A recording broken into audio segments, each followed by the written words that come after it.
आज मैं आपके लिए लेकर आई हूँ फ्रेंड्स बहुत ही चटपटी सी चटकारेदार मोटी हरी मिर्च का भरवा अचार जो हमारे खाने के स्वाद को 10 गुना बढ़ा देगी। और साथ ही सारे टिप्स भी शेयर करूंगी फ्रेंड्स, जिससे आपके अचार साल भर तक बिल्कुल भी खराब नहीं होंगे।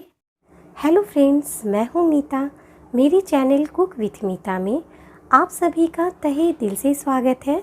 अगर आपने मेरे चैनल को अभी तक सब्सक्राइब नहीं किया है फ्रेंड्स, तो प्लीज़ सब्सक्राइब कर लें और बेल आइकन को भी प्रेस कर दें, जिससे मेरी आने वाली न्यू वीडियो की नोटिफिकेशन आपको सबसे पहले मिल जाएगी। तो चलिए हरी मिर्च का बहुत ही स्वादिष्ट भरवा अचार बनाना शुरू करती हूँ। मैंने यहाँ पर 500 ग्राम मोटी वाली हरी मिर्च ली है। इसे अच्छे से धोकर 2 घंटे के लिए एक कॉटन कपड़े पर धूप में रख दिया था और इसे कपड़े से पोंछ भी लिया है, जिससे इसमें जो भी पानी का अंश था ना वो सूख गया है।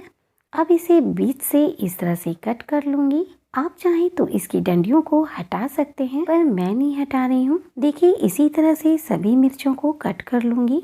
बीज मैं नहीं हटा रही हूँ, इसे मिर्च के अंदर ही रहने दूंगी। और ये मैंने सारी मिर्चों में चीरा लगा दिया है। अब चलिए अचार में भरने के लिए मसाले बना लेती हूँ। तो इसके लिए मैंने गैस पर एक पैन चढ़ाया है, फ्लेम लो रखेंगे। ये 5 टेबल स्पून सौंफ लिया है, 2 टेबल स्पून धनिया और ये 4 टेबल स्पून राई ले रही हूँ। जो बारीक वाली होती है ना वही लिया है। इसकी जगह आप काली या पीली सरसों भी ले सकते हैं। और अब लो फ्लेम पर मैं इसे रोस्ट कर लूँगी। हमें इसे बहुत ज़्यादा देर तक रोस्ट नहीं करना है, बस इसका मॉइस्चर ख़त्म हो जाए इतना भर ही हम इसे रोस्ट करेंगे। एक ज़रूरी बात, कलर चेंज नहीं करना है मसालों का। 2-3 मिनट ही हमें इसे रोस्ट करना है। खुशबू आने लगी है मसालों से, बस इतना ही गर्म करना है कि आप मसालों को छू सकें। तो अब गैस बंद कर देती हूँ और इसे एक प्लेट पर निकाल लेती हूँ। अब उसी पैन में मैं ये 200 ml सरसों का तेल गर्म होने के लिए डाल देती हूँ। लो फ्लेम पर तेल को धुआं निकलने तक गर्म कर लूँगी। हरी मिर्च का अचार सरसों के तेल में ही ज़्यादा स्वादिष्ट लगते हैं। और देखिए तेल से धुआं निकलने लगा है, तो मैं गैस बंद कर देती हूँ। मसाला ठंडा हो गया है, तो अब एक ग्राइंडिंग जार में मैं ये सारा मसाला डाल देती हूँ और दरदरा ग्राइंड कर लूँगी। देखिए मसालों को इसी तरह का कोर्स ग्राइंड करना है, बहुत ज़्यादा भी बारीक नहीं किया है मैंने। अब इसे एक बाउल में निकाल लेती हूँ। अब इसमें ये 4 टेबल स्पून अचार का मसाला डाल रही हूँ। ये अचार का मसाला आप घर का बना हुआ भी ले सकते हैं या मार्केट वाला भी ले सकते हैं।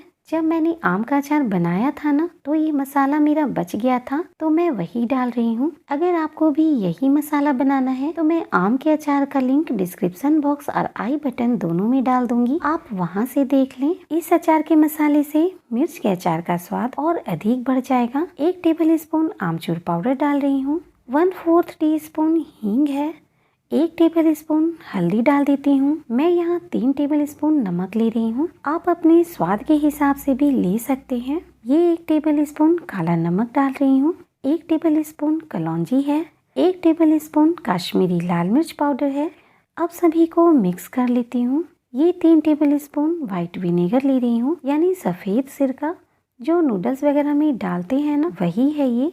यही वो एक इंग्रेडिएंट्स हैं जिससे हमारा अचार साल भर तक भी खराब नहीं होगा, जो प्रिजर्वेटिव का काम करता है। अब ये सरसों का तेल डाल रही हूँ, जो तेल गरम किया था ना वही है ये। तेल ठंडा हो गया है, अभी मैं 1 बड़े चम्मच ही डाल रही हूँ, या जितने में मसाला अच्छे से मॉइस्ट हो जाए। अब मसाले को अच्छे से मिक्स कर लूंगी।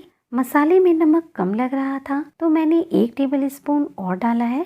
और देखिए मसाले को मैंने मिक्स कर लिया है और खुशबू बहुत अच्छी आ रही है मसाले से। मैं आपको करीब से दिखाती हूँ, एकदम दरदरा सा टेक्सचर आया है मसाले का। अब मिर्च के अंदर ये मसाले भर दूंगी। मिर्च के अंदर जितना मसाला आएगा उतना डाल देती हूँ। देखिए इस तरह से। इसी तरह मैं सभी मिर्चों के अंदर मसाला भर लूँगी। अगर आप मिर्च के अचार को साल भर के लिए स्टोर कर रहे हैं तो मिर्च की डंडियों को हटाकर मसाला भरें।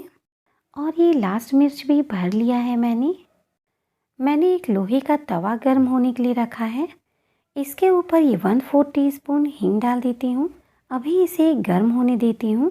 और इधर मैंने अचार रखने के लिए ये स्टेरिलाइज्ड किया हुआ शीशे का जार लिया है। इसे मैंने गर्म पानी में वॉश करके धूप में अच्छे से सुखा लिया है।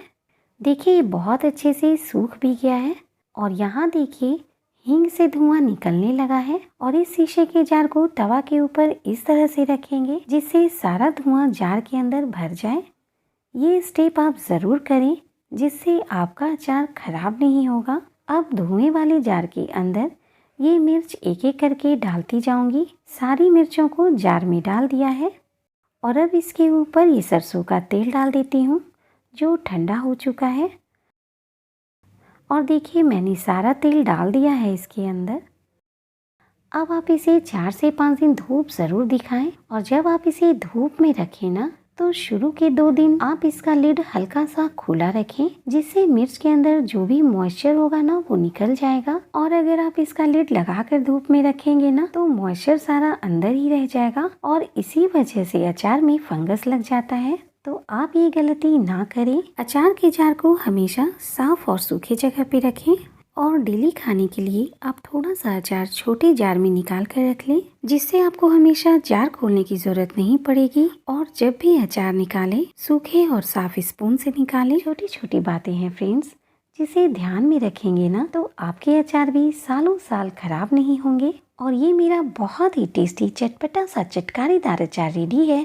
आप इसे रोटी पराठे पूरी चावल किसी के साथ भी खाएं, बहुत ही टेस्टी लगती है।